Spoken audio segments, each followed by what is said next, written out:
Dari peristiwa Yesus memanggil kedua belas murid dan mengutus mereka berdua-dua. Ia memberi mereka kuasa atas roh-roh jahat dan berpesan kepada mereka supaya jangan membawa apa-apa dalam perjalanan, kecuali tongkat, roti pun tidak boleh dibawa. Demikian pula bekal dan uang dalam ikat pinggang. Mereka boleh memakai alas kaki, tetapi tidak boleh memakai dua baju. Kata Yesus selanjutnya kepada murid-murid itu, kalau di suatu tempat kamu sudah diterima dalam satu rumah, tinggallah di situ sampai kamu berangkat dari tempat itu.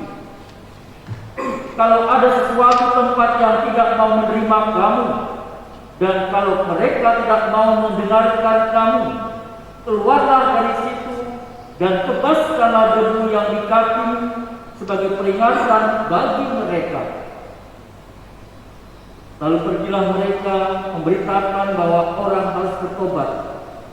Mereka mengusir banyak setan dan memoles banyak orang sakit dengan minyak dan menyembuhkan mereka. Demikianlah sabda Tuhan.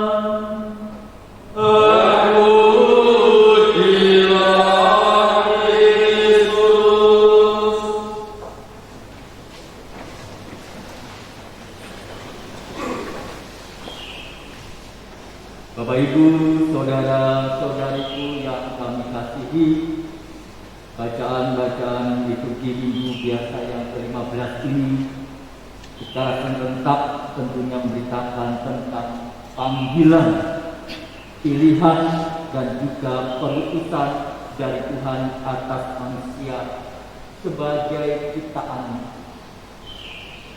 Panggilan Tuhan ini didasarkan pada kuasa dan juga atas kehendaknya yang kudus dan juga menyelamatkan.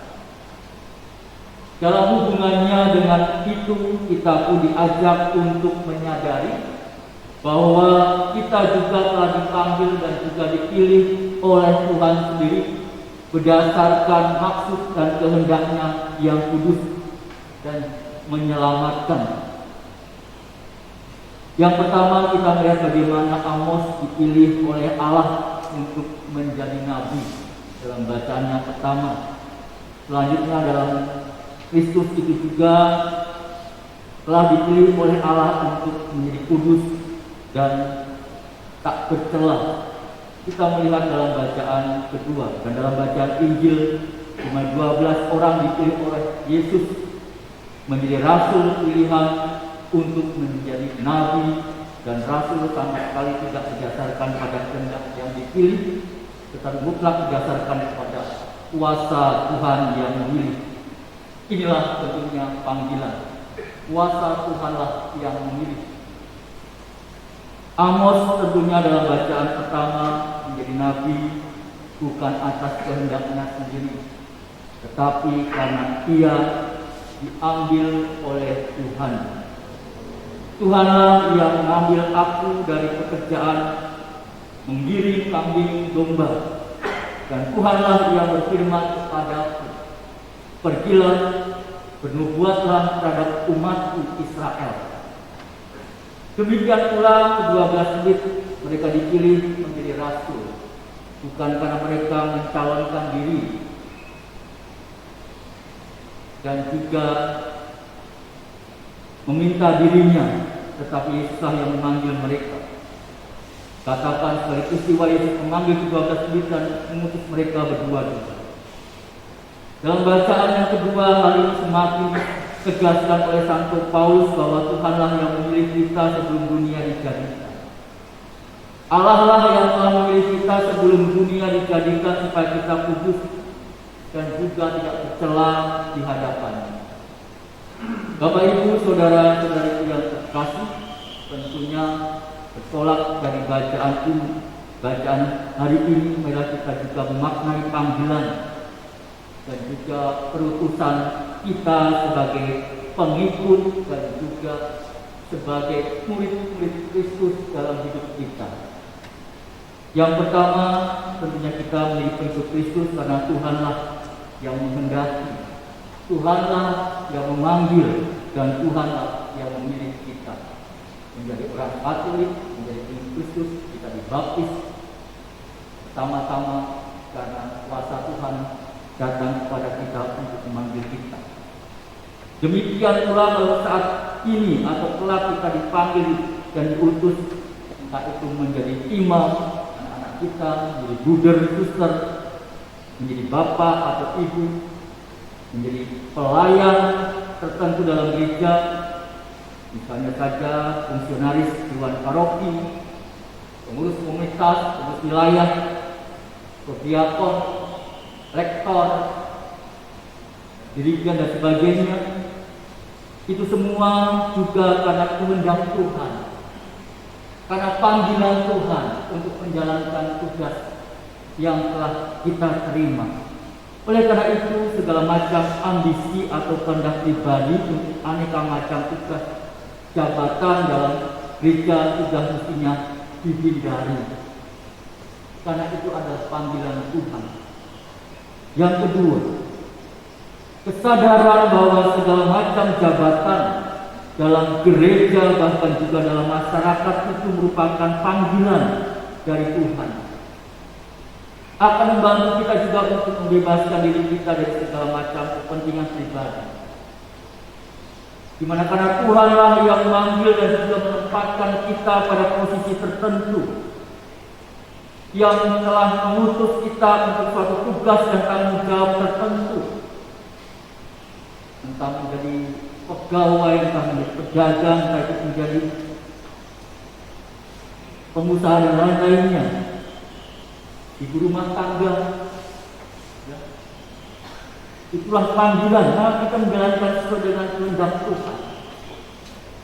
Yesus tentunya telah memberikan kepada kita semua yang hendaknya kita utamakan dalam pelaksanaan tugas perutusan itu adalah pelayanan kepada sesama demi kemuliaan Tuhan dan keselamatan orang-orang yang kita layani.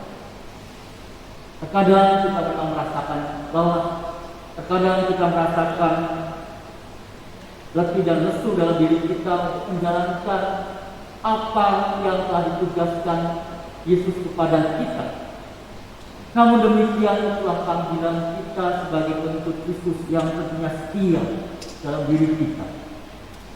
Kita tentunya telah diberikan rahmat itu kepada kita semua. Sebagai orang tua, tentunya Anda juga telah dipanggil mendidik anak-anak Anda. Bahkan dalam situasi saat seperti ini, panggilan orang tua sangat diperlukan bagi anak-anak.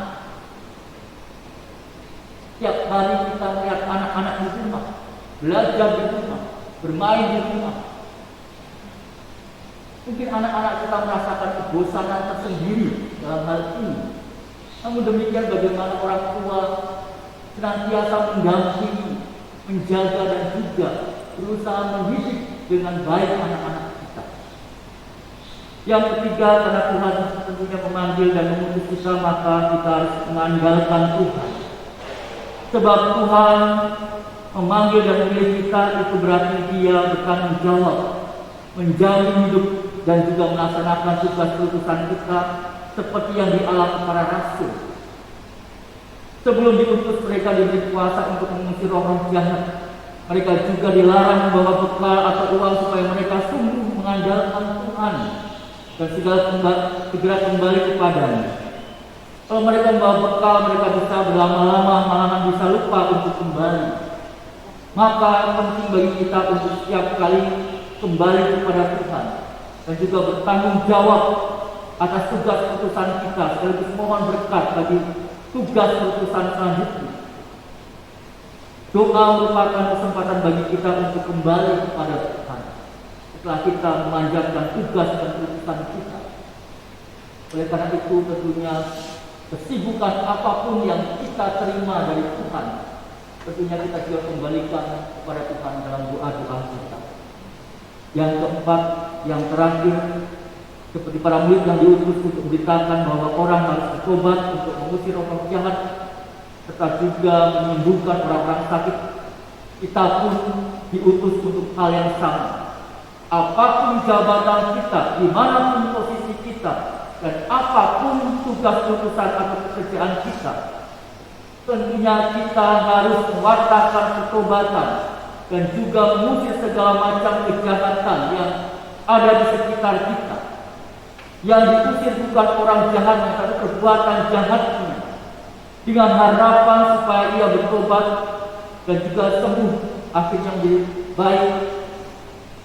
Hal inilah yang tentunya menjadikan rahmat bagi kita sebagai orang yang telah dipanggil oleh Tuhan dalam diri kita. Mari kita mohon rahmat kasih Tuhan dalam panggilan hidup kita masing-masing di tengah-tengah dunia ini. Kita pun bisa merefleksikan hidup kita sebagai orang Katolik yang telah secara bebas, di mana Allah memilih kita menjadi pengikut yang setia dalam iman kita. Dan kita pun sebagai orang yang telah setia menjadi pengikutnya, menjadikan berkat bagi kita dan juga bagi orang-orang di sekitar kita. Kemuliaan kepada Bapa dan Putra dan Roh Kudus.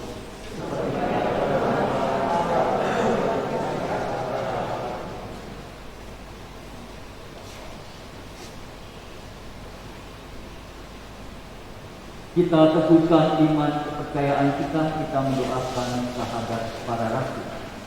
Aku percaya akan Allah, Bapa yang Maha Kuasa, Pencipta langit dan bumi, dan akan Yesus Kristus Putranya yang tunggal Tuhan kita, yang dikandung oleh Roh Kudus dari kawan Maha, yang menderita sengsara dan kali disalibkan Bapa dan memang yang turun ke tempat penantian pada hari ketiga bangkitnya dari antara orang mati, yang naik ke surga untuk sebelah kanan Allah Bapa yang Maha Kuasa. Dari situ ia akan datang mengadili orang hidup dan mati. Aku percaya akan Kudus, Gereja Katolik yang kudus, persekutuan darah kudus, mengampuni dosa, bangsa dan badan pendidikan.